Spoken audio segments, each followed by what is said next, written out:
Bien-aimés frères et sœurs, vous connaîtrez la vérité et la vérité vous affranchira. Ça, c'est pas moi qui le dis, c'est la Bible qui le dit. Mais moi, je vous dis mieux. Vous connaîtrez la vérité historique, notamment celle de vos ancêtres kémites, et vous aurez une vision globale de ce que c'est que la vraie souveraineté politique. J'ajoute, vous reviendrez à la spiritualité africaine ancestrale et vous comprendrez les enjeux de l'indépendance économique. Et pour terminer, vous accepterez votre identité culturelle kémite et vous obtiendrez deux choses. La première, c'est la paix. La seconde, c'est le développement, à une condition. L'unité de toute l'Afrique noire, l'unité de tous les Noirs du monde entier. Otep à tous. Bienvenue sur la chaîne des panafricanistes par essence, par conviction et par excellence. Celle des citoyens kémites par nécessité et obligation de combat.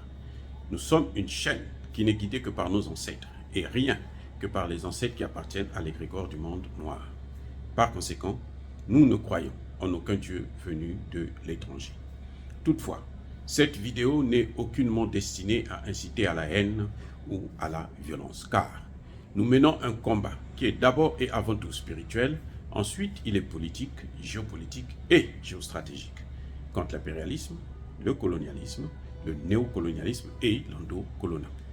Sur la base du principe fondamental que nous avons hérité de nos ancêtres kémites, qui est celui de la Mahat, c'est-à-dire solidarité, vérité et justice. Vous êtes donc en droit de connaître la vérité et nous avons l'obligation de vous dire la vérité et rien que la vérité, afin que justice soit rendue au continent africain. Et ça, c'est notre modeste contribution dans cette noble lutte en faveur de la souveraineté, la dignité, la solidarité et l'unité africaine. Ça, c'est ce que nous appelons le panafricanisme. Bien-aimés frères et sœurs, le président Tshisekedi ne veut pas que la MONUSCO quitte le Congo démocratique.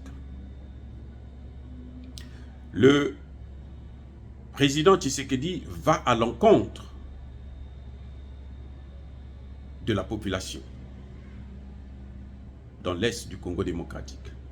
Cette population qui s'est révoltée, qui demande le départ des troupes des Nations Unies, des casques bleus. Pourquoi je dis ça? Il y a plusieurs éléments. Au début de la crise, lorsque les populations ont compris que depuis 22 ans que cette mission est là, la situation ne cesse de s'aggraver.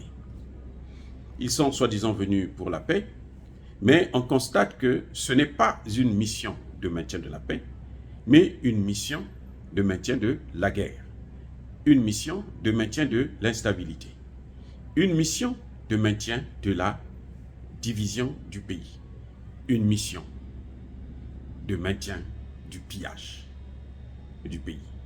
Et ces populations se sont révoltées. Qu'a fait les Nations Unies? Qu'est-ce qu'ils ont fait? Eh bien, ils ont tué. Les Nations Unies ont tué plusieurs populations civiles.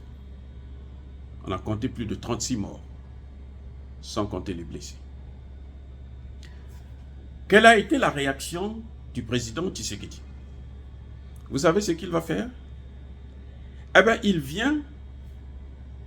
il présente un discours, non pas pour condamner les crimes odieux de cette organisation dite internationale, qui n'apporte pas la paix, mais qui apporte toujours la guerre, et l'instabilité, et la pauvreté. Il va dire que ces populations sont manipulées par des médias, par les panafricanistes, par des gens comme nous, qui parlons de ces choses, qui disons la vérité, qui prennent notre courage à deux mains pour faire la recherche. On prend notre temps pour faire la recherche et pour vous donner les informations réelles. Il va dire qu'ils sont manipulés. Vous savez ce que ça veut dire? C'est une insulte à cette population. Tshisekedi a insulté ces populations victimes des casques bleus. Pourquoi je dis ça? Parce que quand vous dites qu'ils sont manipulés, ça veut dire qu'eux-mêmes, ils ne sont pas conscients de ce qu'ils sont en train de subir. C'est-à-dire qu'eux, ils ne sont pas conscients d'avoir perdu 36 personnes en 2 jours. Ils ne sont pas conscients, ils ne savent pas que les Nations Unies sont là depuis 22 ans, la dernière version bien entendu, parce que les Nations Unies sont au Congo démocratique depuis les années 60, ce sont les Nations Unies qui ont mis Patrice Lumumba en résidence surveillée et qui par la suite l'ont livré aux assassins belges.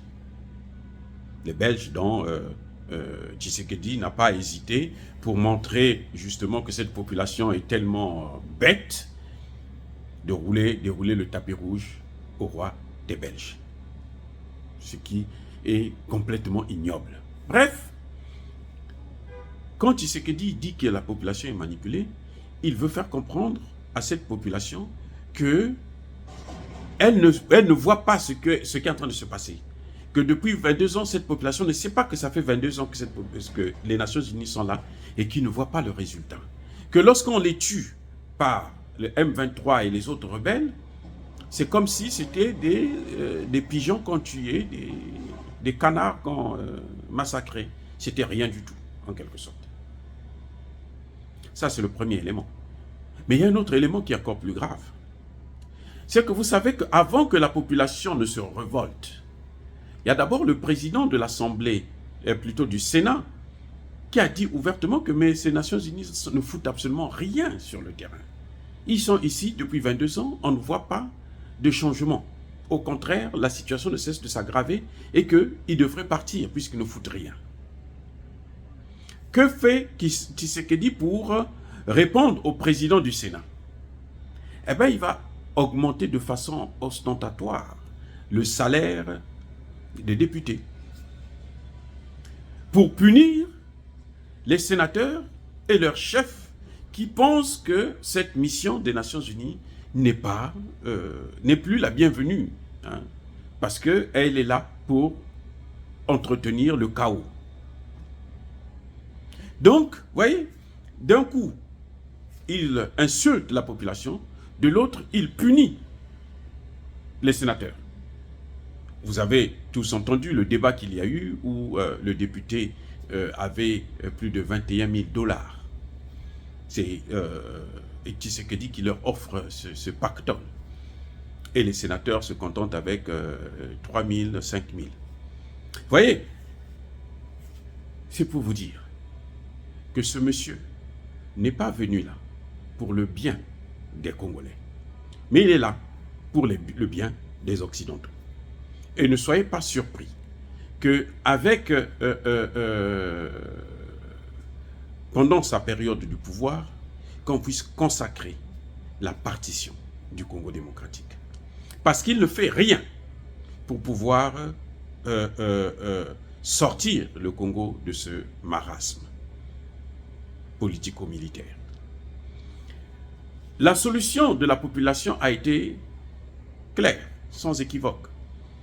Elle dit que les Nations Unies partent et que les Russes viennent, les instructeurs russes. On ne demande pas à l'armée russe de venir, on demande aux instructeurs russes. Parce qu'avec les Russes, quand vous achetez des armes, on vous donne justement les armes pour mener la guerre contre l'ennemi. Et c'est le problème qu'il y a aujourd'hui au Congo démocratique. L'armée n'est pas équipée. L'armée peut faire le travail. L'armée peut neutraliser ces gens-là. Mais attendez, le Congo démocratique a l'une des plus grandes armées, en nombre en tout cas, de l'Afrique centrale. Comment se fait-il qu'ils ne peuvent pas venir à bout de quelques milliers de mercenaires venus du Rwanda et de l'Ouganda et autres? Donc, leur problème, c'est l'équipement. Parce que le Rwanda, les M23, les djihadistes qui sont rentrés, les terroristes qui viennent d'Al-Qaïda, qui sont rentrés dans le jeu, sont armés par des pays comme la France, la Belgique et puis leurs alliés, les États-Unis et autres. Donc, vous ne pouvez pas faire la guerre avec les mêmes armes, puisqu'ils auront une supériorité du feu. Ce qui revient à dire que si vous voulez rivaliser contre eux, si vous voulez les stopper et les repousser, Sinon, les neutraliser, il faut aller vers un autre partenaire qui vous donnera quelque chose de différent et de plus puissant. Le seul qui peut le faire aujourd'hui, c'est la Chine, c'est la Russie, c'est peut-être l'Iran, ainsi de suite. Mais la Russie a fait ses preuves au Centrafrique, au Mali. Le Mali aujourd'hui est pratiquement récupéré des mains des terroristes qui occupaient 80% du territoire. Le Mali a tout pris. Le Mali contrôle maintenant le territoire. Ça ne veut pas dire qu'il n'y a plus d'attentats. Non, il y a toujours des attentats. Mais le Mali a récupéré le territoire parce que l'armée malienne maintenant couvre l'essentiel du territoire malien. Vous voyez, donc c'est pour ça que je suis arrivé à la conclusion que Félix Tshisekedi est celui-là, le frein pour l'évolution, pour la sortie de crise. Ce n'est pas Kagame. Kagame fait ce que les Occidentaux lui demandent de faire parce qu'il a signé des accords avec eux. Donc il doit investir, il doit donner des armes au M23. Ça, c'est tout à fait normal. Il est dans son devoir, il a des accords. Mais lui, il devrait plutôt faire autrement. Vous avez vu quand le ministre de Tshisekedi de la Défense est allé en Russie, tout de suite, à son retour, quelques jours plus tard, Tshisekedi, lui, il est allé en Belgique pour se justifier. Et pour aller garantir que non, il ne va pas signer ces accords. Nous avons tous cru qu'en faisant cela, on devrait maintenant commencer à voir la lumière, le soleil. Non, il est allé refermer la porte. Et c'est probablement depuis là-bas que monsieur organise maintenant ses conseils des ministres par vidéoconférence. Vous voyez, l'Afrique souffre de ses propres dirigeants. De ces dirigeants que l'Occident manipule, que l'Occident utilise. Il est là, un président qui passe tout son temps à se balader, à voyager, à faire le tourisme dans le monde entier. Ce n'est pas celui-là qui va nous apporter la paix et le développement. Mobutu était un dictateur, mais Mobutu était un dictateur intelligent. Au temps de Mobutu, ces Occidentaux-là ne faisaient pas ce qu'ils sont en train de faire pour diviser le pays.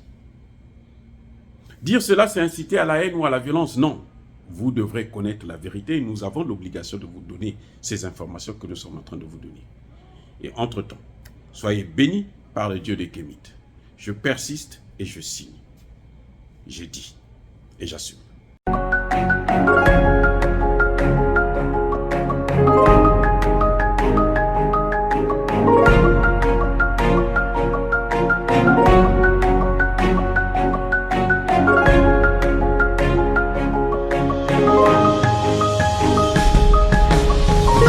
Eux, ils marchent par la foi et non par la vue. Mais moi, je vous conseille vivement de marcher par la connaissance scientifique et historique, notamment celle de nos ancêtres kémites, par les 5 sens et par l'intelligence. À vous, à Pierre.